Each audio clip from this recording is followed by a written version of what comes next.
자리에 앉으셔서 하나님의 말씀을 보겠습니다. 신약성경 에베소서 6장 1절 말씀부터 3절 말씀입니다. 신약성경 316페이지에 있습니다.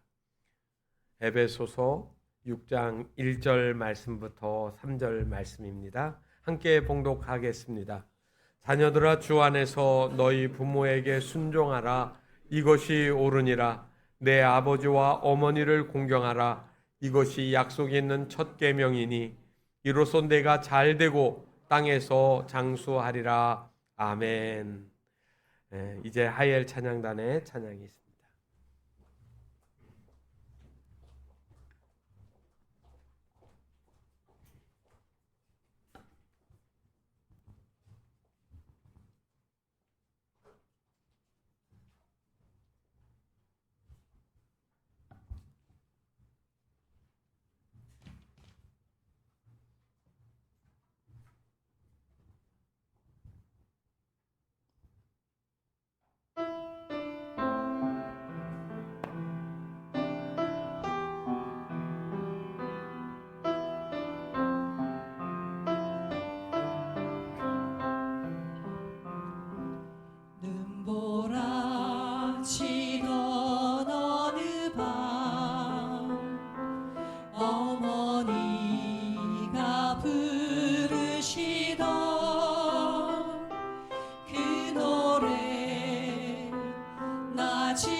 예수는 나의 힘이요 나지막히 부르시던 어머니 그 노래가 다시 듣고 싶습니다. 세월 지나고 세상에 방황할 때 주저앉아 울고 있을 때 그때 그 노래 어머니가 부르던 그 노래 눈물이 되어서 나의 입술에 노래되어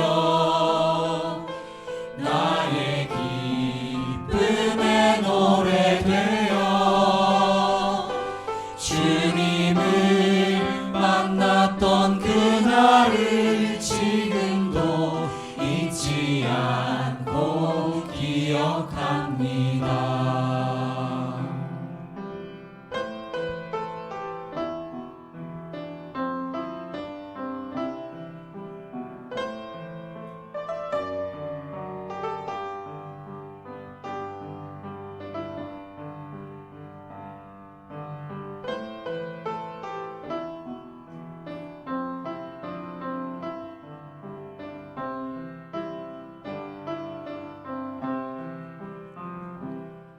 예수는 나의 힘이요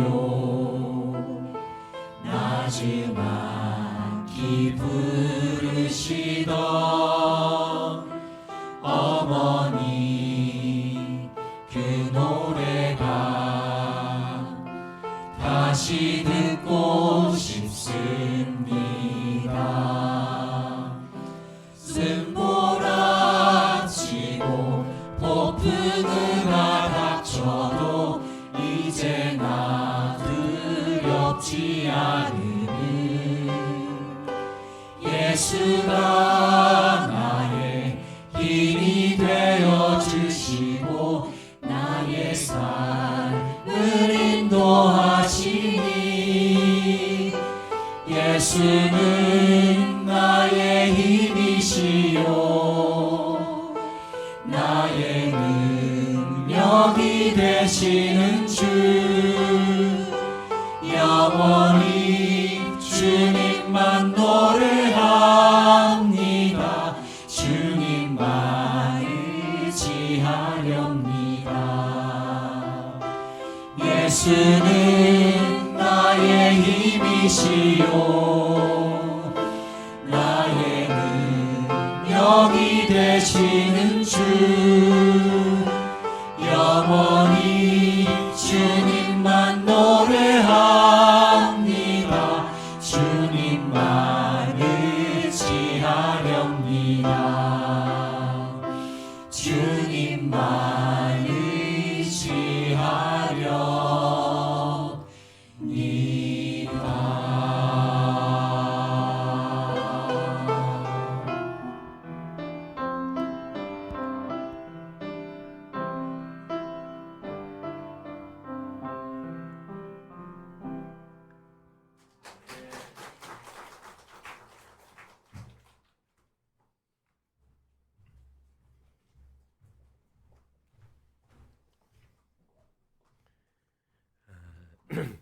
사실은 자녀들을 위해서는 너무 많이 생각하잖아요.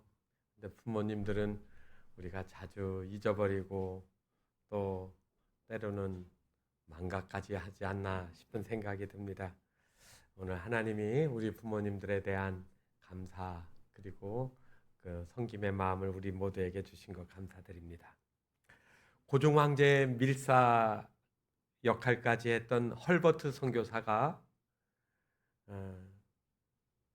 선교 활동을 하면서 조선에 있는 사람들을 이렇게 보면서 편지를 썼던 내용이 있습니다. 이 세상에서 효행이 최고인 나라는 조선이다. 그렇게 편지를 썼고요.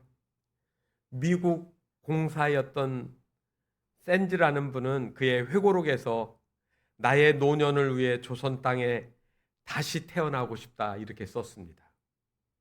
그리고 우리나라 최초의 의료 선교사로 왔던 알렌은 조선은 늙음과 죽음이 두렵지 않은 노인의 천국 이렇게 썼습니다. 아마 60, 70년 전만 해도 빨리 나이 들고 늙어서 좀 대접받고 싶다는 생각을 많이 가졌을 겁니다. 그런데 이제는 그런 얘기는 다 옛날 얘기입니다.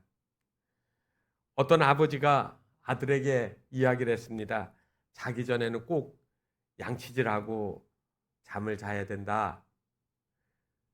그런데 아들은 아버지 말 안 듣고 그냥 귀찮다고 이 안 닦고 잠만 쿨쿨 자주 잤더니 얼마 걸리지 않아서 충치가 생겼습니다. 그래서 치과 가서 치료를 받게 됐죠. 옆에서 치과 충치를 치료하는 아이를 보고 아버지가 얘기합니다. 내가 그랬잖니. 자기 전에는 꼭 양치질 해야 된다고. 그런데 말 안 들었더니 충치가 생겼잖아. 치료하느냐고 고생도 하고 아빠 돈도 들어. 그랬더니 아들이 그렇게 말합니다. 아버지 돈 들지 내 돈 들어요? 여러분, 이게 요즘의 이야기 아닙니까? 어쩌면 부모 공경하라는 말이 아주 옛날 얘기를 하는 것처럼 들리겠지만, 그러나 여러분, 이거는 시대와 세월을 초월을 해서 우리가 부모님 잘 공경하고 섬겨야 되는 것들은 여전히 유효한, 그리고 세상 끝날 때까지 이 세상이 존재하는 한 사람들이 명심해야 될 내용이라고 생각합니다. 오늘의 시대를 돌아보면 정말로 효도하기가 쉽지 않은 시대인 건 틀림이 없습니다. 옛날에는 시골에서 농사를 지으면 자식도 손주도 그 자리에서 계속 농사를 지며 살아야 되잖아요. 그러면 농사 짓는 거 누구한테 배웁니까? 아버지한테 배우고 할아버지한테 배워야 돼요. 농사를 잘못 지면 자기 생존의 문제가 걸려 있는 것이고, 부의 문제도 다 그 할아버지, 아버지로부터 이어지는 농사법에 달려 있습니다. 그러니까 아버지한테 배우고 할아버지한테도 잘 배워야 되는 것이 옛날이었는데, 지금은 농사를 짓고 살지를 않습니다. 살아가는 방법이 참 많습니다. 그러니까 지금은 부모가 그렇게 필요하지를 않습니다. 지금은 거기에다가 AI 시대라고, 인공지능의 시대 아닙니까? 그러니까 뭘 잘 다뤄야 되지요? 컴퓨터, 스마트폰. 여러분들은 아마 스마트폰에 단순 기능만 쓰실 거예요. 전화 걸고 메시지 받고 카카오톡 하시고 그게 다예요. 그런데 이 스마트폰 가지고 못할 일이 없습니다. 작은 손안의 컴퓨터가 되어진 거예요. 그래서 이거를 잘 못 다루게 되면 어려우니까, 문제가 생기면 누구한테 물어봅니까? 자녀들한테 물어봐야 되죠. 그러면은 왜 이런 것 만져가지고 다 망가뜨렸느냐고 자녀들이 귀찮은 소리 합니다. 그러면 부모는 그 이야기 듣고 뭐라고 합니까? 속으로 자존심이 상하죠. 내가 이것도 사용 못해서 너희들한테 그렇게 귀찮은 존재가 됐니? 하는 마음에 언짢음이 있습니다. 이게 오늘날의 우리들의 시대 아닙니까? 바울이 살고 있던 시대도 이거와 못지않은 급격한 변화를 겪었습니다. 로마가 전 세계를 지배하게 되어지니까 로마가 지배하는 모든 영역을 팍스 로마가 평화를 준다 이야기를 합니다. 그러니까 팔레스타인에 살던 사람들이 어디로 갑니까? 저 소아시아, 오늘날의 터키 쪽으로도 가고요. 남쪽으로 가면 이집트를 거쳐서 리비아 이쪽으로 갑니다. 막 흩어져 살게 되어진 거죠. 거기 가서 뭐 합니까? 장사도 하고 돈도 벌고 자기들의 기술을 가지고 마음껏 발휘해서 이전보다 돈을 더 많이 버는 거예요. 돈 찾아, 자유를 찾아 부모를 떠나는 사람들이 너무 많아졌습니다. 부모들은 외롭기도 하고요. 그리고 돈 좀 벌어가지고 돌아온 자녀들이 있으면 다행인데 못 보는 경우도 허다했습니다. 여러분이 아시는 것처럼 예수님이 십자가를 지고 갈 때 십자가를 졌던 사람이 구레네 시몬이라고 합니다. 이 구레네 시몬은 아프리카에서 살다가 명절 때가 되어 예루살렘에 온 사람입니다. 그가 어떻게 돈을 많이 벌었는지 그리고 어떻게 살아가는지는 모르지만 수많은 사람들이 흩어져 있다가 명절이 되면 예루살렘으로 찾아오는 거죠. 그런데 예배소라고 하는 도시를 보게 되어지면 소아시아에서 제일 큰 도시입니다. 그리고 거기에 정말로 커다란 신전들이 있고 항구가 있고, 오늘날도 에베소로 가보면 원형극장에 수용 인원이 4만 5천 명이 들어갈 수 있는 사이즈의 원형 경기장이라고 합니다. 그러면 보통 그거의 10배가 되니까 여러분 45만 명 이상이 에베소에 살았다는 얘기입니다. 그 옛날에. 거기에서 뭐 했을까요? 항구가 있으니까 물물이 들어오고 돈도 벌고, 그리고 스포츠 경기장이 있습니다. 거대한 체육관이 있습니다. 그리고 도서관도 있고요. 배운 사람은 지식을 뽐내고, 그리고 운동을 잘하는 사람들은 거기에서 일약 스타가 되는 거지요. 그리고 극장에서 연기도 하고 배우가 있고요. 여러분, 오늘날 청소년들한테 너는 커서 뭐가 될래? 그러면 운동선수, 또 배우, 가수, 이런 것, 돈 되는 것들을 이야기를 많이 합니다. 아마 에베소에 있는 그리스도인들의 입장에서도 이러한 것들을 다반사로 겪고 있는 거예요. 시대는 다르지만 그들도 우리는 자녀들을 정말로 힘들게 길렀는데 자녀들은 왜 저럴까 하는 마음이 부모들의 마음에 있었을 겁니다. 또 젊은 사람들은 자녀들을 내보내놓고 부모님을 모시면서 어떻게 해야 되는가 하는 질문도 있었을 겁니다. 그래서 오늘 에베소서 6장의 마지막에 자녀들이 어떻게 부모님을 섬겨야 되는지를 오늘 우리에게 가르쳐주고 있습니다.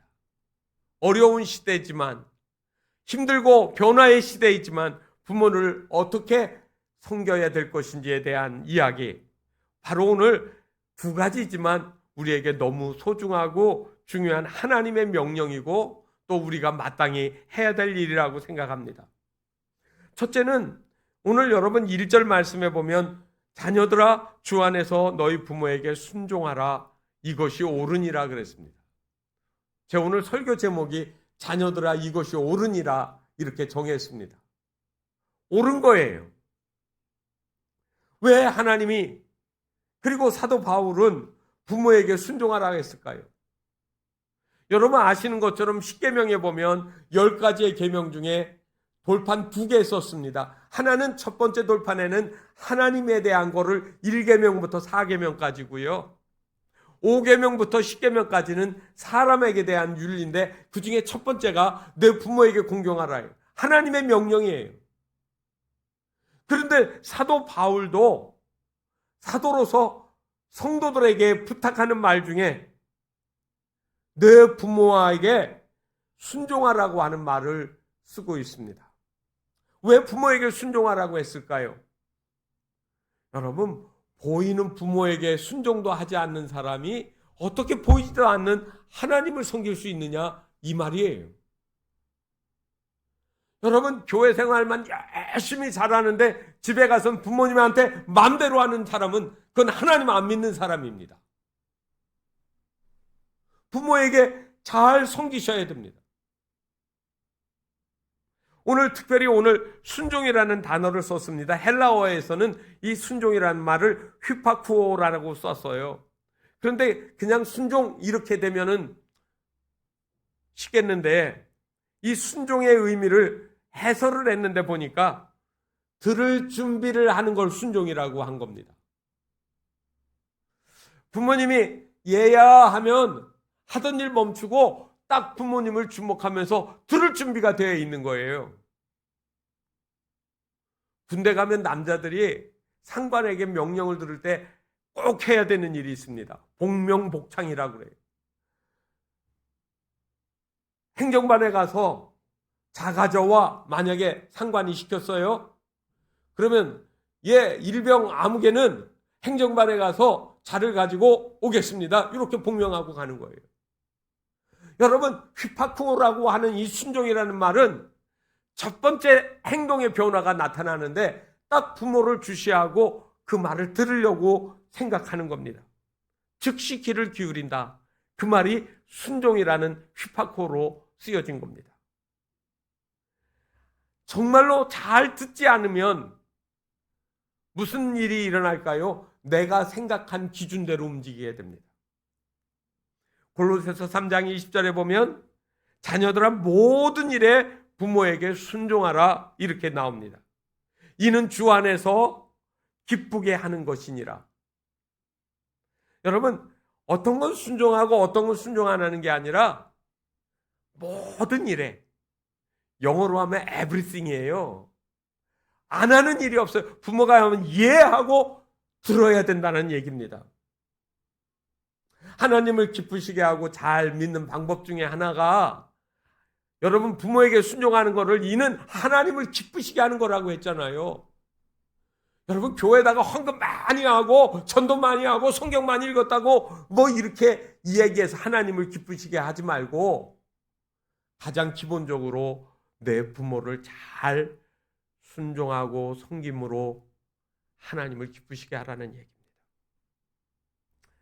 그런데 오늘 성경 말씀을 6장 1절에 보면 부모에게 순종하는데 주 안에서라는 말이 하나 더 붙어 있습니다. 이 주 안에서라는 말은 맹목적인 순종을 가리키는 말이 아닙니다. 요즘에 가끔 신문 TV에 나와서 문제가 됐던 게 뭐냐면 임대주택 할 때 그거를 막 이렇게 사기로 해가지고 청년들 그다음에 이제 막 자립하려고 하는 사람들이 이런 전세금 사기 같은 거 이렇게 당하는 것들이 나와요. 그런데 한 번은 보니까 온 가족이 다 잡혀왔나 봐요. 아버지는 좀 나이 들어 보이고 그다음에 그 아래 아들들은 좀 젊어 보여. 한 30대, 40대. 그런데 같이 쭉 끌려서 TV에 나오는 거예요. 여러분, 아버지가 나쁜 일을 범죄하는 일에 아들을 끌어들였는 건지 아들이 아버지를 끌어들였는지 난 모르겠어요. 그러나 만약에 부정하고 나쁜 일에 하자고 하면 그거는 안 됩니다라고 이야기해야 되지 않겠습니까? 성경에 나와 있는 하나님의 말씀을 거역하게 하고 따르지 않게 하고 있는 일에 만약에 한다고 하면 그건 당연히 그렇게 하면 안 됩니다. 성경에는 우리가 못 들을 말씀이 없거든요. 하나님의 말씀에 따라서 순종해야 되는 겁니다. 이것이 옳은 일이라고 성경은 우리에게 이야기를 합니다. 성경에는 정말로 알 수 없을 정도로 순종한 사람들의 이야기가 나옵니다. 여러분, 성경을 읽으시면서 우리는 아브라함이 믿음의 사람이라고 이야기를 많이 하거든요. 아브라함이 100세에 낳은 아들 이삭을 하나님께서 제물로 바치라고 했습니다. 물론 그 이야기의 내면에는 하나님이 정말 하나님의 말씀에 순종하고 하나님의 말씀대로 사는 사람인지 아닌지, 아니면 아들한테 온 정신이 뺏겨서 그것만을 위해 가지고 사는 것인지 보시려고 그렇게 하신 거예요. 그런데 아브라함이 그때 하나님의 말씀대로 순종을 했습니다. 그래서 아브라함의 신앙, 아브라함의 믿음이라는 이야기를 우리가 늘 하거든요. 그런데 여러분, 저는 그 말씀들을 볼 때 이삭이 보였습니다. 문제는 이삭이에요. 성경에는 아들 이삭의 나이가 몇 살인지 나와 있지 않습니다.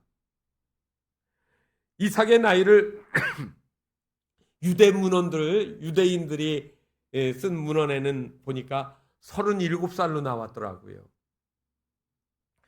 저는 그렇게 많이 들었을까 싶은 생각이 있긴 하지만 못 들어도 아마 사춘기는 지나갔다. 아마 15세 이상, 거의 20세에 육박하는 나이가 되지 않았을까 싶은 생각이 듭니다.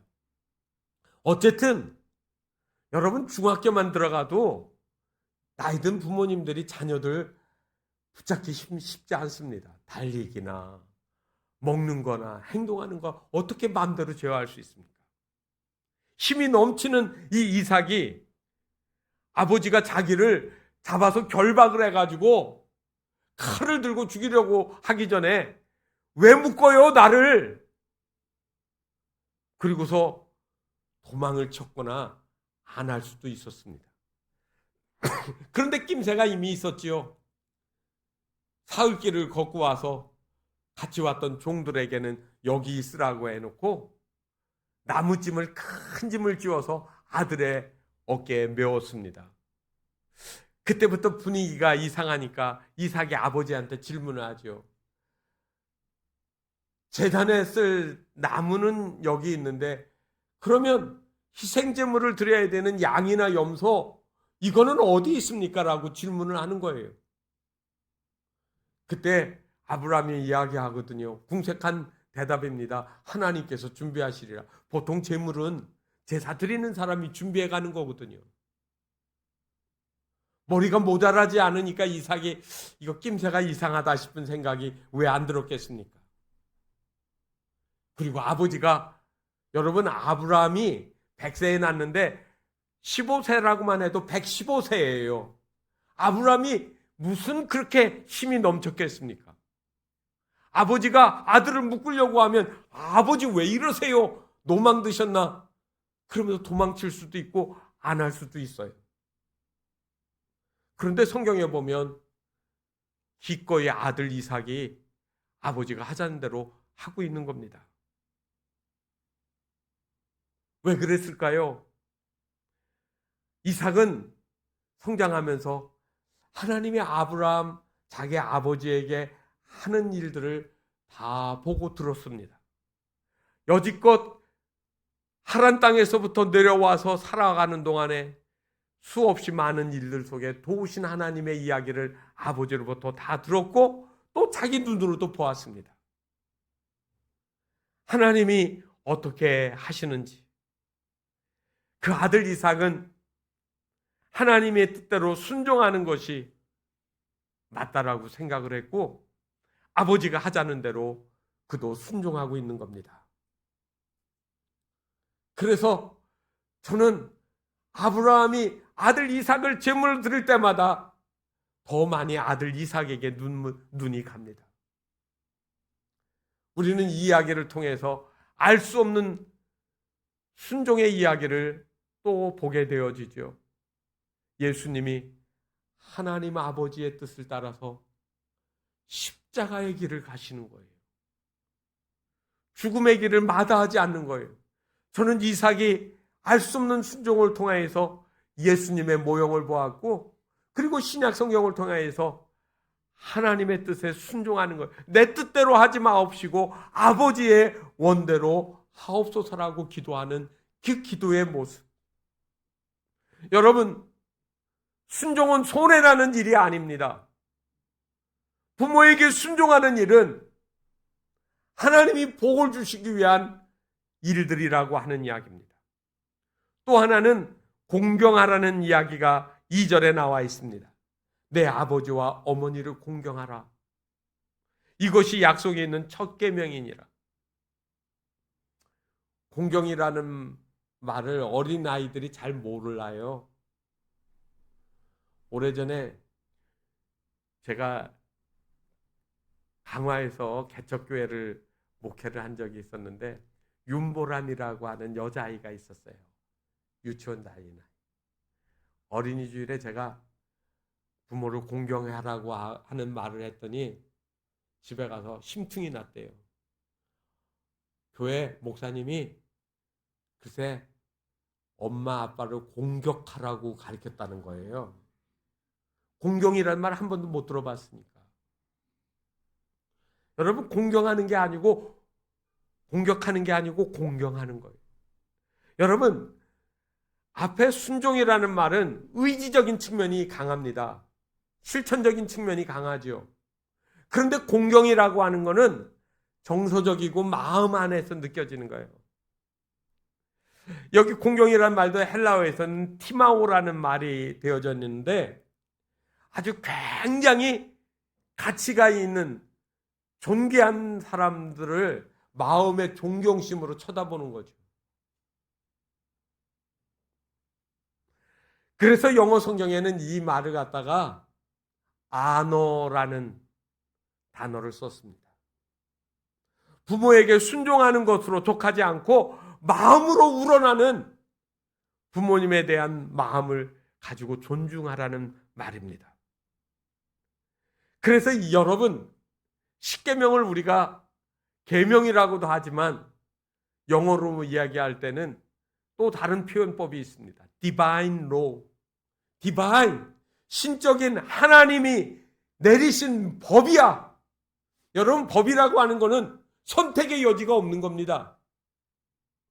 내 마음에서 부모에 대한 존경심이 사라졌을 때 너는 하나님의 명령을 거역하고 있는 거, 여러분, 그 이야기 아닙니까? 부모에게 이렇게 내가 순종하고 공경을 하나님 말씀대로 하면 어떤 일들이 일어납니까? 성경에는 하나는 잘되고 하나는 장수한대요. 두 가지를 얘기했더라고요. 그러니까 누가 그러더라고요. 그러면은 내가 부모님한테 잘하면 정말 잘 됩니까? 돈 잘 벌릴까요? 주식 투자하는데 내가 잘 될까요? 그거는 별개예요. 신학자들이 이 두 가지 말씀을 일반적인 상황으로 설명하지 특별 상황으로 설명하지는 않습니다. 우리가 부모 공경하면 자동적으로 출세하고 장수가 보장되는 건 아니란 말입니다. 그러나 부모와 좋은 건강한 관계를 맺고 있는 사람이 사회생활에서도 성공하고 심리적으로 건강한 생활을 하는 건 틀림없습니다. 심리적으로 마음이 안정되고 내적인 평안을 누리는 사람에게 여러분, 장수할 수 있는 확률이 훨씬 더 많아지는 거죠. 그러므로 여러분, 우리가 이 말을 그냥 기계적인 순종이나 공경으로 볼 것이 아니라 하나님이 우리에게 주신 삶의 스타일로 이해를 하는 겁니다. 이렇게 하게 되면 어떤 복을 받을까요? 저는 성경에서 바로 그 이야기를 룻기에서 보았습니다. 시어머니 나오미 나시네요. 그 다음에 며느리 룻 이야기입니다. 엘리멜렉이라고 하는 유대 남자가 아내 나오미와 함께 자기가 살고 있던 고향 동네 베들레헴 근처에 사는데 흉년이 들어서 먹을 게 없어요. 그래서 다른 나라로 이민을 가는 겁니다. 멀리도 가지 않았습니다. 강 건너서 모압 땅, 강이 있고 그리고 살기 괜찮은 동네로 이사를 했습니다. 두 아들을 데리고 갔는데 하나는 말론과 기럯이라고 하는 두 아들인데 거기에 살다가 보니까 자녀들이 성장하면서 그 땅에 있는 모압 여자 둘 처녀와 함께 결혼을 시켰습니다. 그런데 이게 웬일이에요? 얼마 지나 않아서 엘리멜론 아빠가 죽고 그리고 두 아들 말론과 기럯도 다 죽었습니다. 집에는 과부가 셋이 남았습니다. 나오미는 얼마나 마음이 힘들었을까요? 그런데 들려오는 소식에 자기의 고향 베들레헴에 살만한 그러한 가뭄도 지나가고 사람들이 살만한 때가 되어진 거예요. 그래서 나는 고향으로 돌아가야겠다 생각을 했습니다. 그리고 두 며느리에게 말을 합니다. 너희들은 너희 친정, 너희 족속에게로 돌아가라고 권했습니다. 그래서 큰 며느리였던 오르바는 처음에는 따르겠다고 이야기하다가 나중에는 어머니하고 눈물로 이별을 하고 친정 동네로 떠났습니다. 둘째 며느리 룻은 가라고 하는 시어머니 나오미의 이야기를 따르지 않습니다. 이건 불순종이 아닙니다. 룻이 이렇게 얘기합니다. 어머니의 하나님이 나의 하나님이 되고 어머니의 백성이 나의 백성이 될 것입니다. 아주 각오가 단단한 거예요. 어떻게 말릴 방법이 없어요. 그래서 두 과부 시어머니 나오미와 며느리 룻이 강 건너서 베들레헴으로 갔습니다. 그렇지만 떠난 지가 언젠데 거기에 뭐가 있겠어요? 먹고 살 것이 당장 없습니다. 그래서 나이든 시어머니를 이 젊은 룻이 이제 공양하게 되어지죠. 당장 먹어야 될 곡식이 있어야 되니까 들판에 나가서 이삭한 들판에서 떨어져 있는 이삭들을 주워가지고 그거로 다시 방아를 해가지고 밀가루를 만들어서 아마 빵을 만들어서 이렇게 생계를 유지해야 될 형편이었습니다. 추수하는 들판에 젊은 여인이 이삭을 줍고 있는 모습을 그 밭에 주인이 보았습니다. 저 여자는 보지 못한 여자인데 누구야? 오랫동안 모압 땅에 살다가 돌아온 나오미의 며느리인데 모압 여인이라고 사람들이 이야기를 해줍니다. 그 모습을 보고 그 들판의 주인이었던 보아스가 이야기를 하죠. 너희들 이삭을 추수하면서 떨어진 거를 거두어 가지 말고 그대로 놔두고 미처 낫질이 안 된 거는 그냥 놔두어서 다른 사람이 가져갈 수 있도록 하라고 합니다. 그래서 이 룻이 많은 이삭들을 쉽게 주워가지고 집에 가서 시어머니에게 이야기를 합니다. 그리고 그 후에 이야기가 어떻게 됐죠? 그 들판에 그 주인이었던 보아스와 그리고 이 룻이 혼인을 하는 겁니다. 그리고 그들 사이에서 자식이 낳는데 그 자식이 누구예요? 오벳을 낳습니다. 오벳은 성경에서 보게 되어지면 다윗 왕의 증조모예요. 이방 여인 모압 여인이 이스라엘에 와서 유대인 이스라엘 사람들이 가장 존경에 맞지 않는 왕 다윗 왕의 족보의 할머니로 나오는 거예요.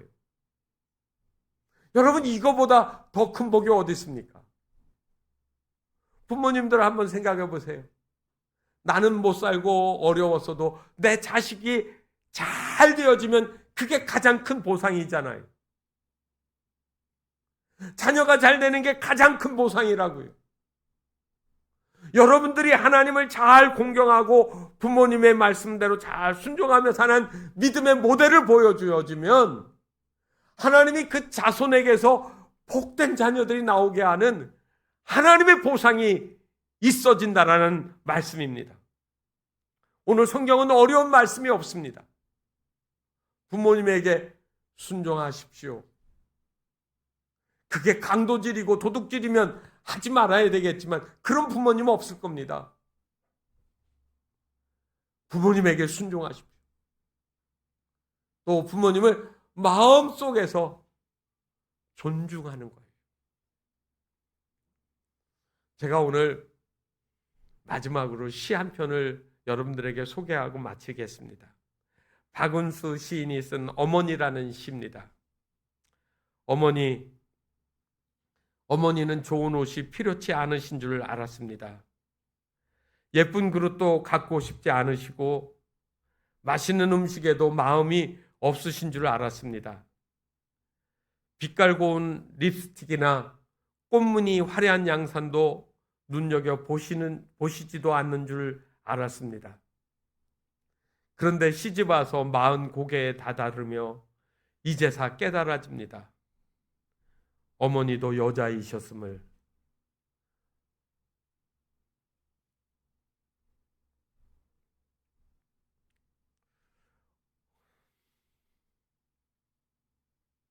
어머니의 가슴에도 무지개가 있고 파랑새가 있고 사파이어 같은 꿈이 있음을 이제서 알아봅니다. 어머니, 언제나 귀한 이름입니다. 언제나 우리 마음속에 별처럼 살아있는 아름다운 이름입니다. 이날에 어머니를 그리워합니다. 어머니라고 이름을 했지만 여기에 아버지도 있고 어머니도 있는 겁니다. 우리 모두가 부모님에게 감사와 그리고 감사의 마음을 더하여 또 섬기는 그런 복된 그리스도인의 삶이 되어지시기를 주님의 이름으로 축복합니다. 기도하겠습니다. 하나님 아버지, 이 땅에 살아가는 동안에 우리에게 주신 귀한 부모님으로 인하여 감사를 드립니다. 우리가 부모님을 잘 섬기고 또 공경해야 되는 이 명령들을 우리가 사는 날 동안 잘 지키고 따라갈 수 있도록 인도하여 주옵소서. 예수님의 이름으로 기도하옵나이다. 아멘.